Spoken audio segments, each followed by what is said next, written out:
Guru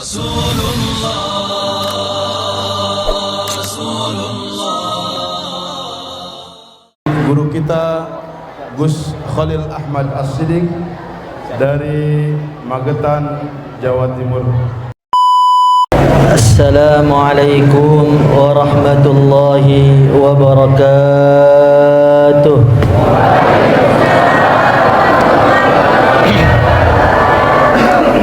Innal hamdalillah nahmaduhu wa nasta'inuhu wa nu'minu bihi wa natawakkalu alayhi wa na'udzu bihi min shururi anfusina wa min sayyiati a'malina. Man yahdihillahu fala mudilla lahu wa man yudlilhu fala hadiya lahu. Asyhadu an la ilaha illallah wahdahu la syarika lah wa asyhadu anna sayyidana wa maulana wa habibana Muhammadan abduhu wa rasuluh.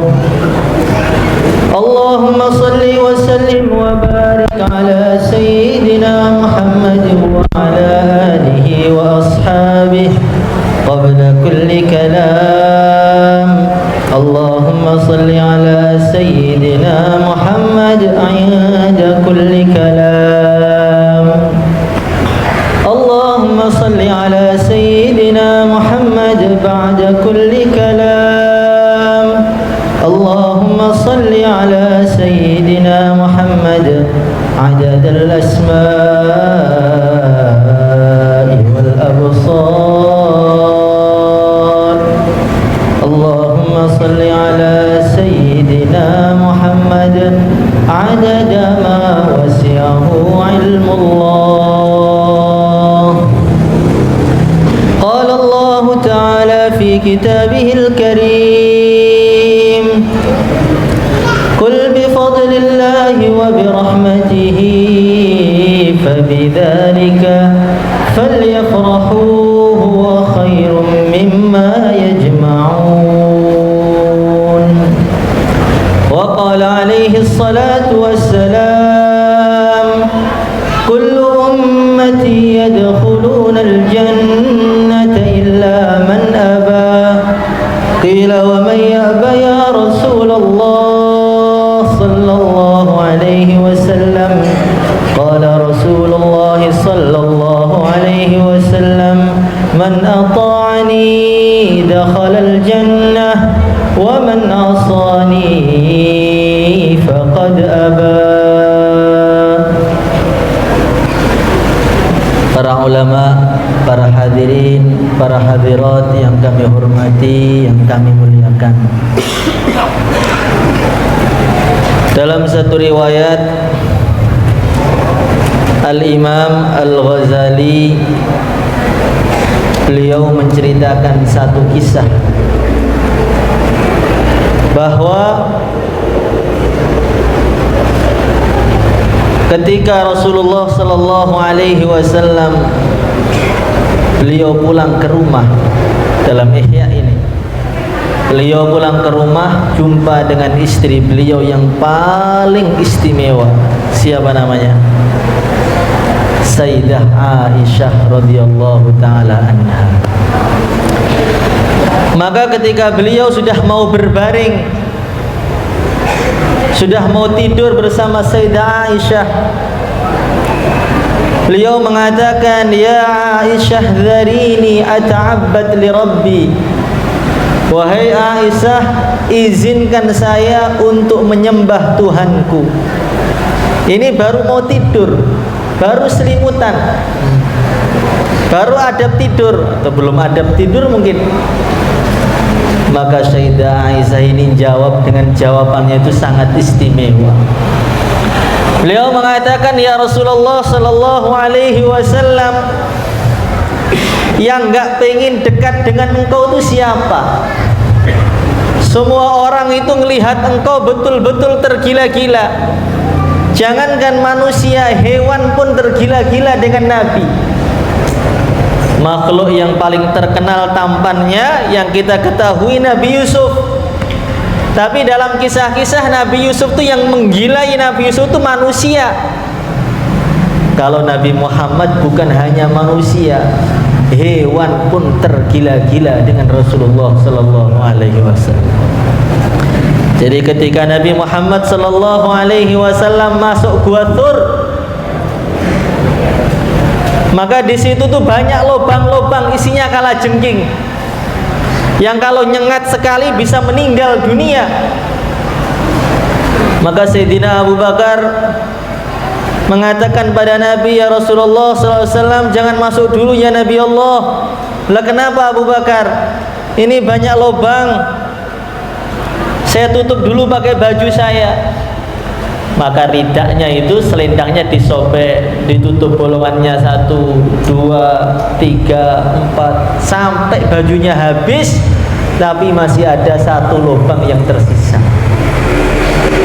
Maka Sayyidina Abu Bakar bingung, tutup pakai apa lagi ini? Sendal sudah, baju sudah, apa ini?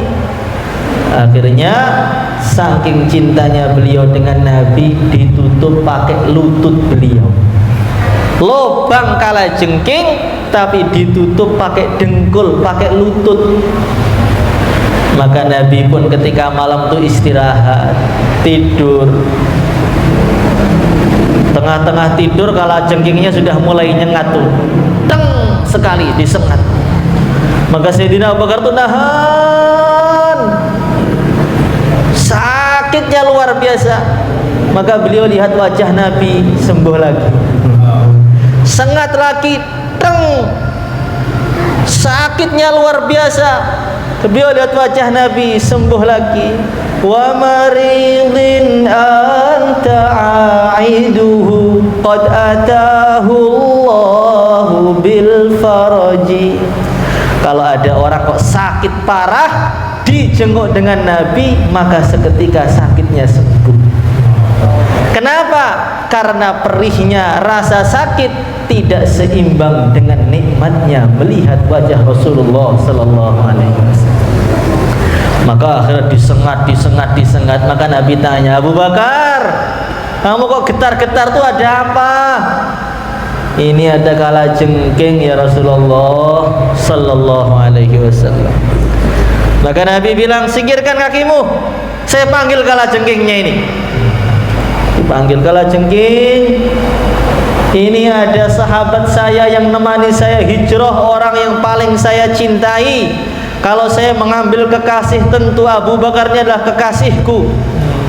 Orang yang paling dekat dengan saya, membela saya habis-habisan. Sampai masuk Quran, idhuma fil ghar, ketika Sayyidina Abu Bakar dan Rasulullah dalam Gua Thur. Maka kalajengking tadi mengatakan, ya Rasulullah sallallahu alaihi wasallam, maafkan saya ya Rasulullah. Saya ini seluruh kalajengking di gua ini, ketika mendengar engkau akan datang ke Gua Thur, kami sudah gembiranya luar biasa. Kami kesini ini pengen melihat wajah engkau itu, malah oleh Abu Bakar ini ditutup semua, ditutup pakai dengkulnya. Ya udahlah, saya gigit aja, sengat aja, ganggu melihat Nabi. Jadi Sayyidina Abu Bakar itu dengkulnya disengat karena ganggu pandangannya kalajengking untuk melihat Rasulullah sallallahu alaihi wasallam. Bahkan dalam Qissatul Quran fil Hayawan, Qissatul Hayawan fil Quran, balik tadi, Qissatul Hayawan fil Quran, dalam sarahnya itu ada laba-laba itu yang lihat wajah Nabi ketika di Gua Thur. Maka dia lihat, oh ini ya namanya Nabi itu. Lihat 1 menit makin indah, 2 menit semakin indah, 3 menit makin indah. Maka laba-laba tadi dia mengatakan, pokoknya kalau Nabi keluar saya pengen cium tangan dia. Kalau nggak berhasil cium tangannya, minimal nyentuh bajunya. Kalau nggak berhasil nyentuh bajunya, minimal nyentuh sendalnya. Kalau nggak berhasil nyentuh sendalnya, minimal dan minimal lagi saya nyentuh untanya. Maka betul Nabi keluar loncat laba-laba, lemes, nggak bisa nyentuh tangan Nabi, nyentuh bajunya nggak bisa, nyentuh sendalnya nggak bisa. Maka semenjak itu dia nggak mau makan, nggak mau minum, nggak mau ketemu siapapun sampai mati saking cintanya dengan Nabi. Hadirin yang dimuliakan oleh Allah Subhanahu wa taala, maka Sayyidah Aisyah mengatakan, semua orang di dunia itu pengen melihat engkau ya Rasulullah sallallahu alaihi wasallam. Sahabat-sahabat tuh kalau tidur malam nggak tenang, mereka bolak-balik badannya karena pengen cepat subuh. Kalau subuh cepet, pengen ketemu Nabi, pengen ketemu Nabi, pengen ketemu Nabi. Maka Sayyidah Aisyah mengatakan, ya Rasulullah sallallahu alaihi wasallam, semua orang tuh pengen dekat dengan engkau, apalagi saya istrinya.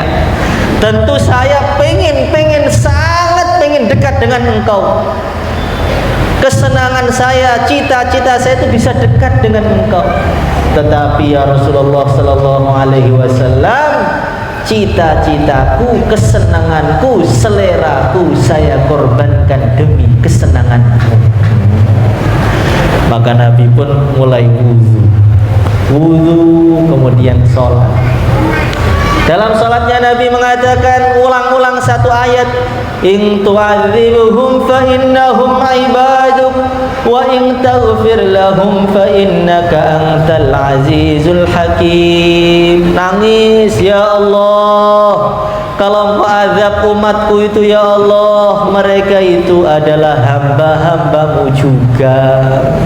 Tapi kalau engkau ampuni mereka, engkau ini maha menang dan maha bijaksana. Nangis sampai jenggotnya basah, nangis lagi, nangisi umatnya sampai baju depannya ini basah, nangis lagi, bahkan lantai bagian depannya itu basah karena nangisi kita ini.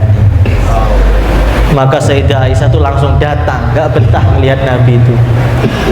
Sayyidah Aisyah mengatakan, ya Rasulullah sallallahu alaihi wasallam, kau tuh orang yang gak punya dosa, makhluk yang termulia di dunia, setinggi-tingginya makhluk. Wes, dunia gak akan ada kalau gak ada engkau.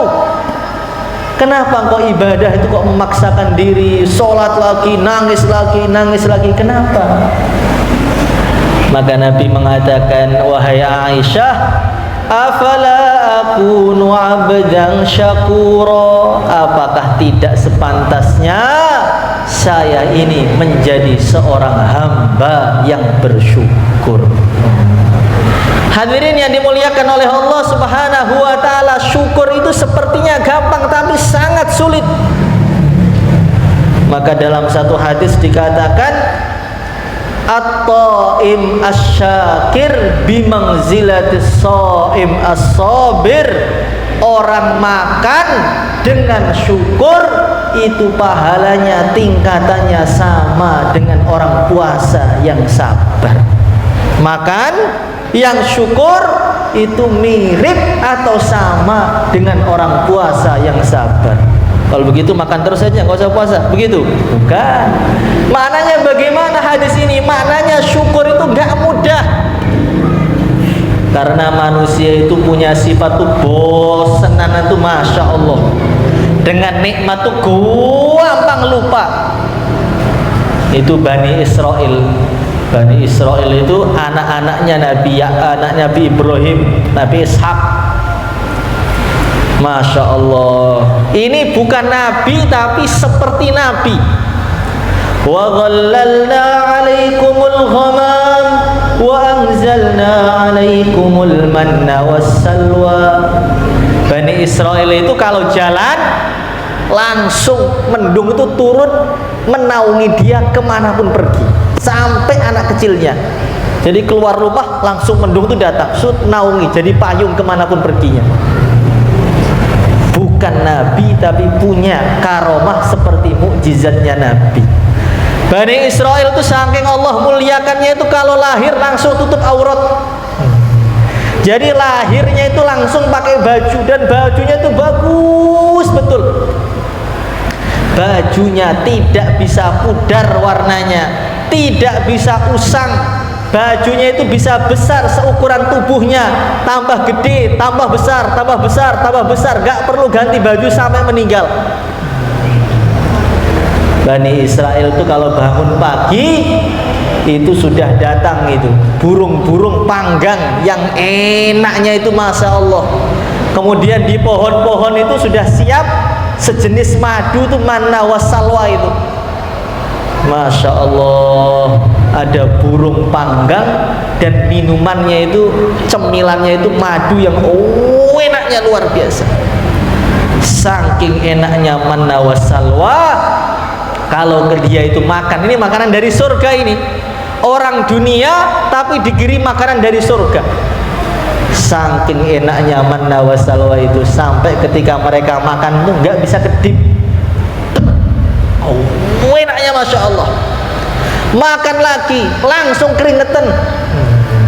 Makan lagi jantungnya mau berhenti saking enaknya. Orang di bumi tapi sudah dikasih makanan dari surga. Kurang apa coba?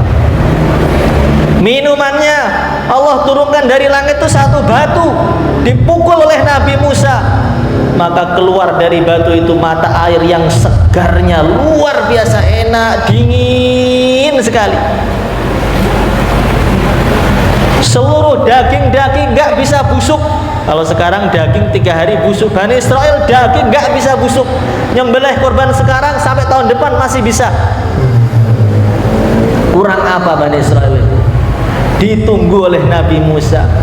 Sehari nikmat, 2 hari agak berkurang, 3 hari sudah mulai kurang syukurnya, setahun sudah mulai gak syukur, 2 tahun sudah mulai bosan dengan manna wassalwa.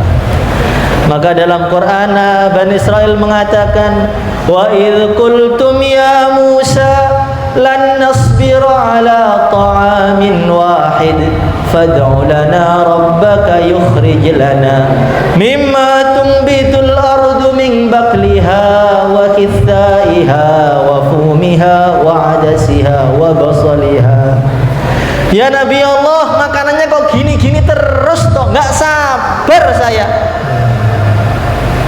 Lan nasbiru ala ta'amin wahid, kok menunya cuma satu, manna salwa air, manna salwa air.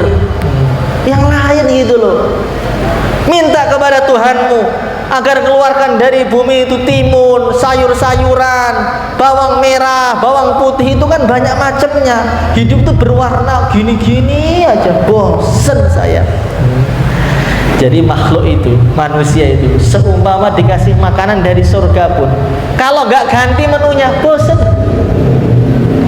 Maka dulu ketika kita punya rumah baru tuh senang apa enggak? Senangnya Masya Allah. Tapi sekarang ya biasa aja. Ketika kita punya mobil baru tuh dulu senang enggak? Senang. Tapi sekarang ya biasa aja. Kalau kita ini dulu yang sudah punya istri, ketika punya istri baru tuh senang apa enggak? Sekarang bagaimana? Senang juga, Insya Allah. Nanti kalau biasa saja ibu-ibunya marah, senang juga. Hadirin yang dimuliakan oleh Allah Subhanahu wa ta'ala, sampai kalau kita masuk surga nanti, kalau di surga itu nggak tambah enak, surga pun membosankan. Maka di surga itu per detik ditambah nikmatnya. Minum 1 teguk enak, 2 teguk makin enak, 3 teguk super enak. Maka di surga itu ada orang makan buah 1, enak ini, 2 makin enak, 3 makin enak.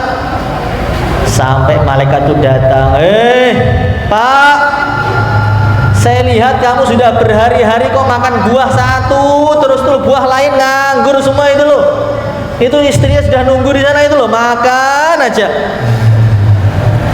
Maka orang tadi bilang baru dikit 5 biji kok. Loh 5 gimana? Lihat belakangmu itu. Dilihat belakangnya, kulitnya itu sudah 1 gunung Himalaya. Jadi surga itu tambah enak. Maka setiap Jumat sekali nanti mukanya suaminya diganti, mukanya istrinya juga diganti. Nanti ada pasar, itu bukan pasar mobil, bukan pasar motor, pasar muka. Jalan ini muka saya udah agak bosan, ganti itu. Wah, bagus, cakep itu. istrinya makin cantik, suaminya makin ganteng, baru gak bosan. Hadirin yang dimuliakan oleh Allah Subhanahu wa taala, dengan demikian orang syukur itu juara. Kalau kita merenung sebenarnya detik ini bukan hanya 1000 nikmat, kalau kita hitung itu jutaan nikmat, miliaran nikmat. Masya Allah, detik ini kita dengarkan pengajian bisa ngantuk, itu nikmat besar. Kenapa nikmat? Banyak orang yang gak bisa tidur itu banyak. Kemarin ada jamaah itu dikirim ke Jepang. Ketika di Jepang sana itu ada orang tua yang mobilnya itu 15 Lamborghini, Rolls Royce, apalagi Pajero itu cuma buat ke pasar, buat beli kecap itu Pajeronya itu. Wes, mobilnya lengkap semua.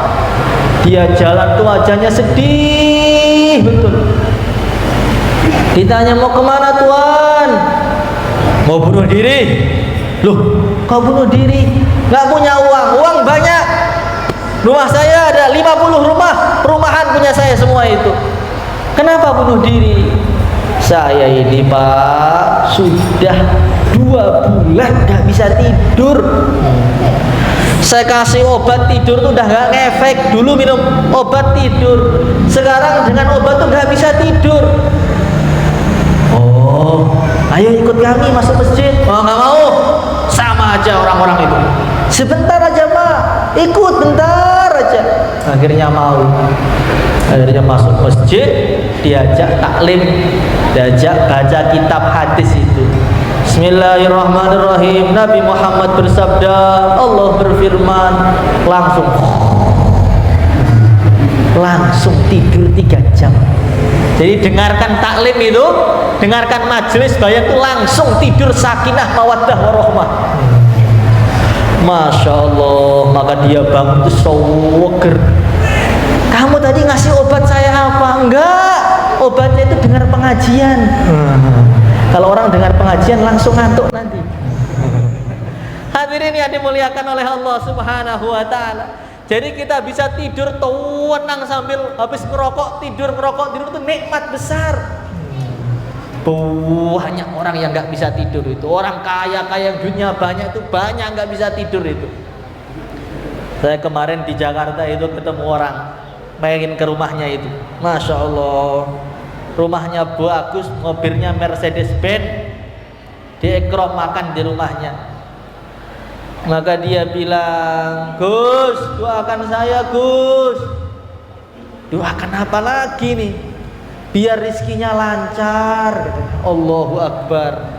Mobilnya itu loh 7, rumahnya itu lantai 8. Minta biar rizkinya lancar. Saya pusing nih, bisnis saya banyak seretnya itu. Nggak bisa tidur saya. Masya Allah. Jadi kita itu bisa tidur itu nikmat besar, tapi jarang ada yang syukur. Orang bisa tidur nikmat besar.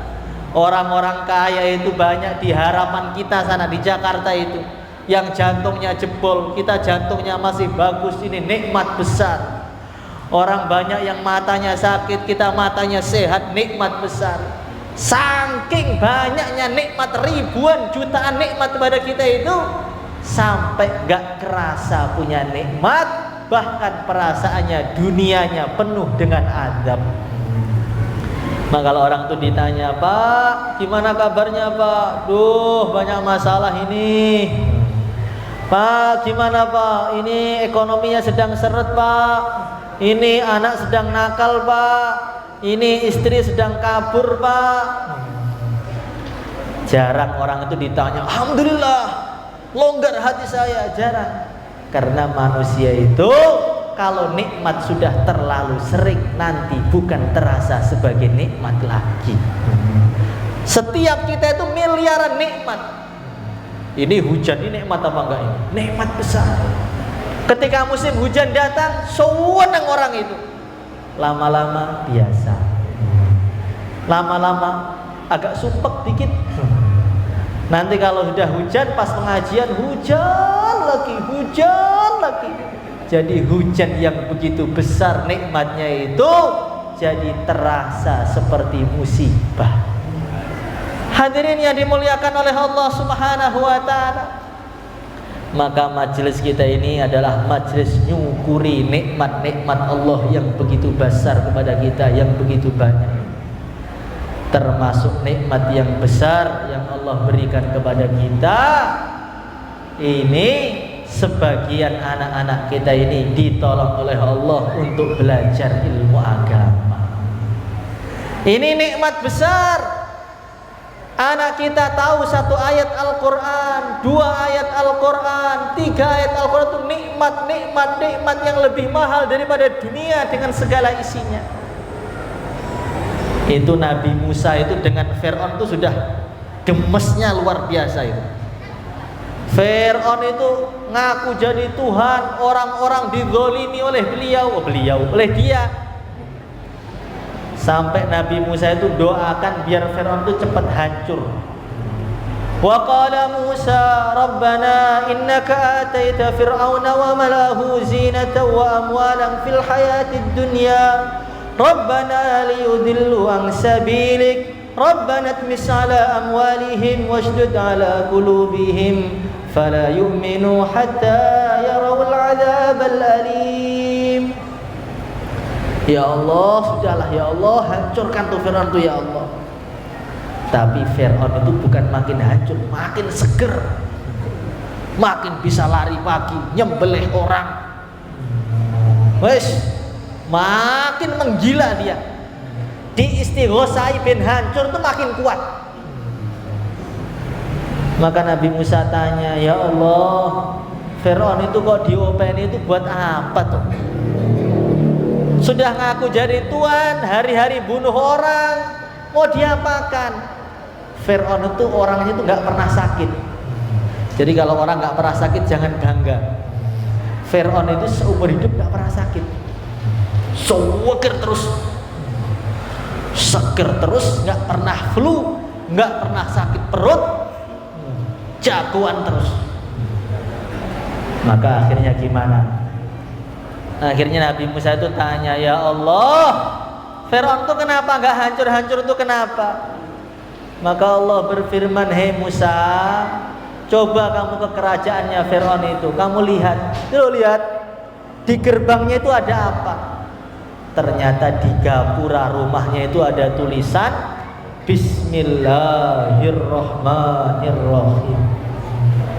Maka Allah berfirman, hei Musa, karena di gerbangnya Fir'aun masih ada tulisan Bismillahirrahmanirrahim, azab untuk Fir'aun saya tunda, wahai Musa. Jadi kalau Bismillahirrahmanirrahim itu ditulis di gerbangnya musuh Allah yang ngaku jadi Tuhan, itu sudah bisa menunda azab untuk Fir'aun. Gimana kalau Bismillahirrahmanirrahim ditulis di hati-hatinya hafid Al-Quran?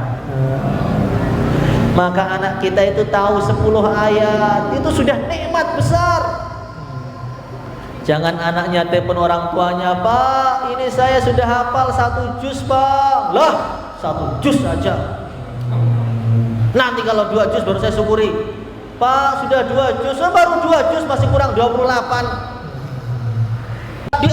Diazab sampai kasihan. Maka Nabi Isa lihat tuh gak tega. Maka Nabi Isa pergi 2 tahun kemudian datang ke situ, kuburannya itu berubah. Manusia itu akhirnya itu matinya bagus terus, matinya jelek terus. Lah ini aneh, orang matinya jelek disiksa, kemudian 2 tahun jadi diberi nikmat. Loh kok bisa? Orang itu kan mati itu kan sudah terakhir khawatimnya itu. Lah ini ada orang mati disiksa, tiba-tiba setelah 2 tahun kok jadi bagus kuburannya ini. Ada bidadarinya, ada makanan-makanan yang enak-enak, ada aroma yang begitu wangi. Maka dia tanya, ya Allah, ini saya lihat ini kok aneh ya Allah. Dia kemarin 2 tahun yang lalu disiksa, tiba-tiba sekarang kok diberi nikmat tuh kenapa ya Allah? Maka Allah berfirman, hei Isa, ketika dia meninggal dunia, dia ini adalah orang ahli maksiat. Mulai maksiat A sampai Z sudah dilakukan semua. Maksiat A apa? Ambung-ambungan. Maksiat B bacok-bacokan, wes cakar-cakaran, apa lagi? J julit-julitan, wes semua lengkap. Semua sudah dikerjakan. Maka masuk kubur langsung ditunggu oleh mungkar nakir tuh, gak ditanya, pentung kepalanya langsung, teng, hancur dia tuh. Lah ketika dia itu meninggal dunia, istrinya itu sedang hamil. Preman tapi punya istri. Istrinya sedang hamil.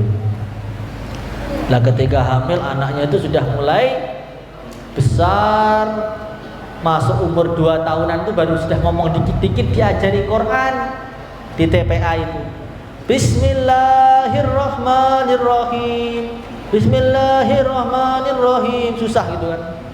Maka Allah berfirman, hei malaikat pengazab kubur, hentikan siksa untuk orang tuanya. Saya malu, saya malu, saya malu. Orang tuanya diazab di kubur, sedangkan anaknya baca Quran di dunia. Jadi anaknya itu belum hafid, baru latihan Bismillahirrahmanirrahim, itu sudah menguntungkan orang tuanya. Gimana kalau anaknya hafid Quran, setiap hari deres terus imam masjid, Masya Allah, kuburan orang tuanya seperti istananya Raja Putin.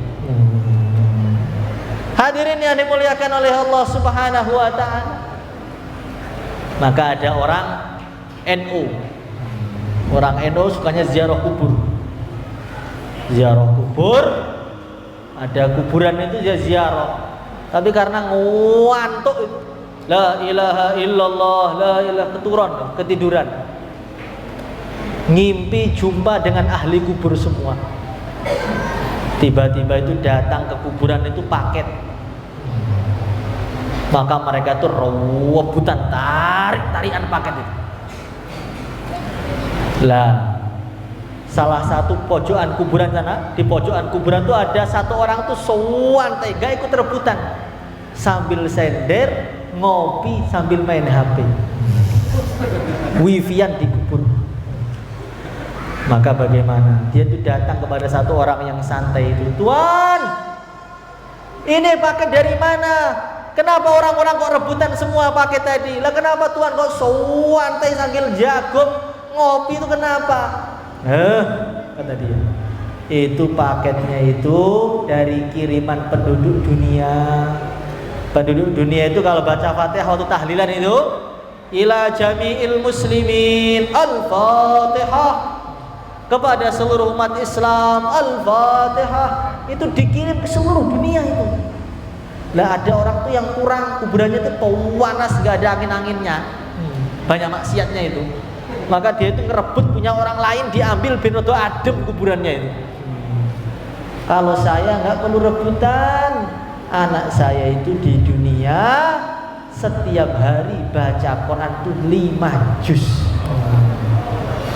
Maka kuburan saya itu dinginnya, Masya Allah, kademen saya ini. Mau nyari remote-nya nggak ketemu. Dingin di sini itu.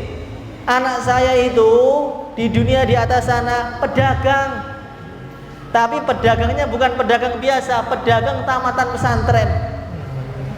Dia itu kalau jual beli sambil deres mulutnya itu terus sehari 5 juz.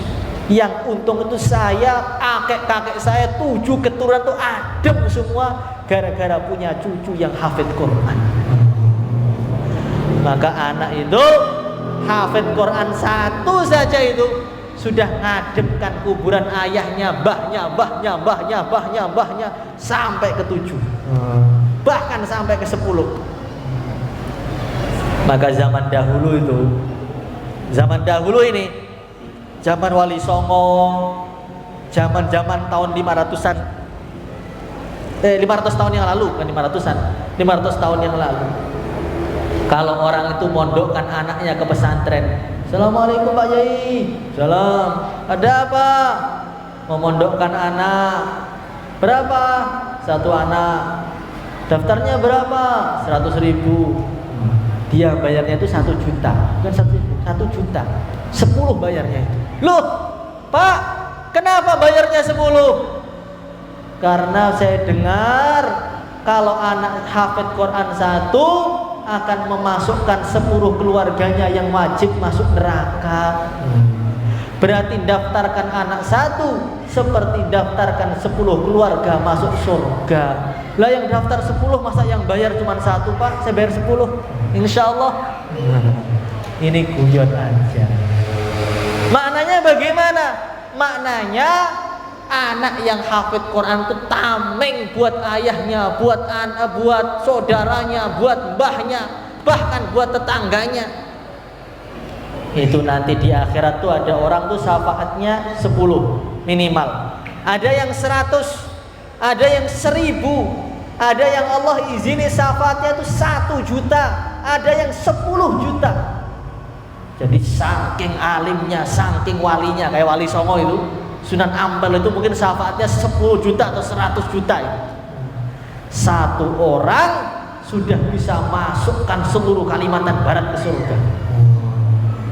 Maka orang-orang bilang, anaknya siapa itu?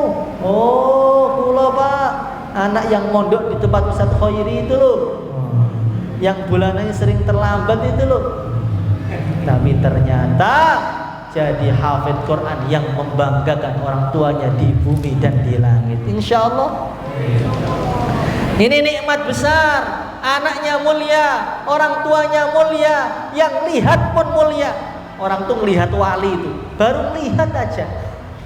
Man nazara ila wajhil alim fa fariha biha ja'alallahu min tilkan nazrah malakan yastaghfiru lahu ila yaumil qiyamah.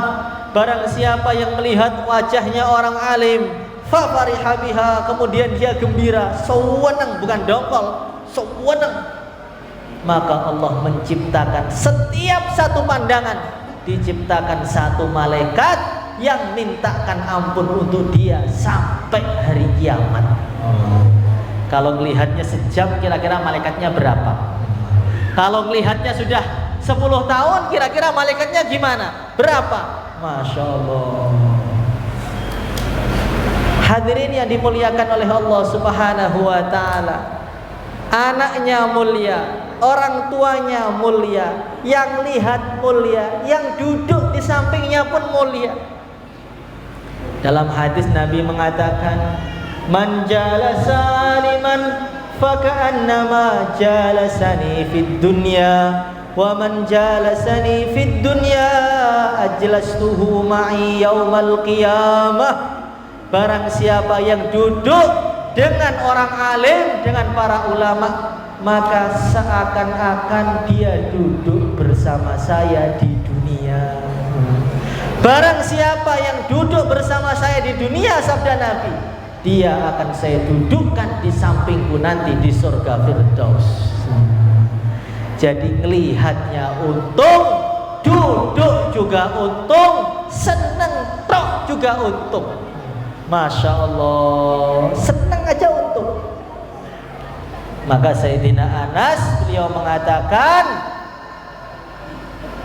tidak ada hadis yang lebih menggembirakan saya melebihi sabda Nabi, innaka ma'amman ahbabta. Wahai Anas, engkau akan dikumpulkan dengan orang yang kamu cintai. Maka beliau mengatakan, saya cinta Nabi Muhammad, cinta Sayyidina Abu Bakar, cinta Sayyidina Umar. Saya berharap nanti dikumpulkan di surga bersama mereka, walaupun amalan saya tidak sama dengan mereka. Insya Allah. Jadi ngelihat untung, duduk untung, senang untung, salaman juga untung. Masya Allah. Dalam hadis itu dikatakan, man sofahani wa sofaha man sofahani wa sofaha man sofahani ila yaumil qiyamah dakhalal jannah. Barang siapa yang salaman dengan saya, atau salaman dengan orang yang pernah salaman dengan saya, atau pernah salaman dengan orang yang pernah salaman dengan saya, sampai hari kiamat masuk surga. Mas, kurang apa itu? Kurang apa coba? Ngelihat untung, duduk untung, salaman, untung orang tuanya, untung keluarganya, untung. Masya Allah. Ada yang parah lagi nih, belum pol ini. Di akhirat itu ada orang tuh ahli maksiat. Masya Allah, zikirnya jelek, sholatnya jelek, ibadahnya jelek, jelek semuanya. Maka oleh malaikat itu dipegang, diseret ke neraka. Maka Allah berfirman, adrik ibadi, coba susul itu orang itu. Ya Allah, kenapa disusul? Amalannya itu jelek semuanya ya Allah. Maka Allah berfirman, tanya pada dia, dulu ketika di dunia pernah nggak hadir-hadir majelisnya para ulama? Kalau dia pernah hadir, mesti pernah duduk. Kalau pernah duduk nanti diampuni dosanya. Kalau hadir nanti minimal ngelihat, saya kasih pahala seperti ibadah setahun. Coba tanya. Ditanya, Tuhan, ketika di dunia dulu kamu pernah nggak hadir tablik akbar apa gitu? Pak Yai siapa begitu? Maka orang tadi mengatakan nggak pernah. Kalau lihat di YouTube, ya nggak pernah. Nggak pernah sama sekali saya. Maka lapor pada Allah, ya Allah, hambamu itu seumur hidup nggak pernah hadir majelisnya ulama, Tuhan. Ya Allah. Maka Allah berfirman lagi, adrik ibadi, susul lagi. Kenapa ya Allah? Tanya lagi, apakah dia seumur hidup pernah senang aja dengan ulama? Senang aja sekali pernah nggak? Kalau dia senang, nanti akan saya kumpulkan dia bersama orang yang dicintai. Kalau cinta Nabi, saya kumpulkan bersama Nabi. Cinta sahabat, saya kumpulkan bersama sahabat. Cinta Wali Songo, saya kumpulkan dengan Wali Songo. Coba tanya. Jadi betul tanya, Tuhan, kamu tuh di dunia pernah nggak ngefan sama Wali Songo atau Imam Ghazali gitu loh, atau Syekh Bahauddin Naqsabandi, atau siapa Syekh Abdul Qadir Jailani itu, apa Khalid bin Walid gitu? Maka dia merenung, gak kenal ya. Khalid bin Walid itu siapa? Imam Ghazali kenal, Pak Ghazali kenal, gak ada Imam Ghazali yang kenal. Wali Songo gak kenal juga. Kalau setan Songo kenal, Wali Songo nggak kenal saya. Maka lapor lagi pada Allah, ya Allah, buang aja ke neraka itu dia itu. Kata malaikatnya ini.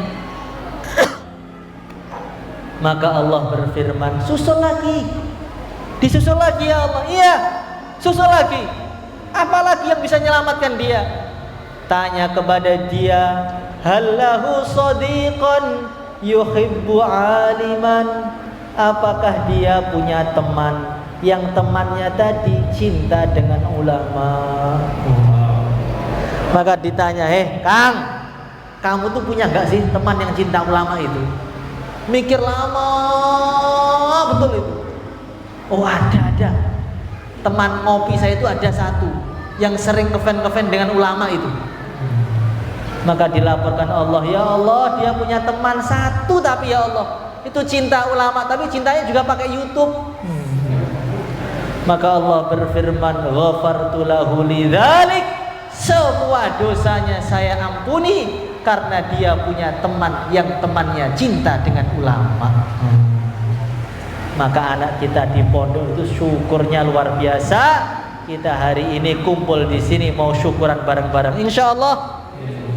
Nanti di rumah bikin syukuran kecil-kecilan, nyukuri anaknya yang sudah mulai belajar ilmu agama. Mungkin itu saja yang bisa saya sampaikan. Ini sudah mulai hujan ini. Kurang lebihnya minta maaf, kita akan doa bersama-sama. Al-Fatihah.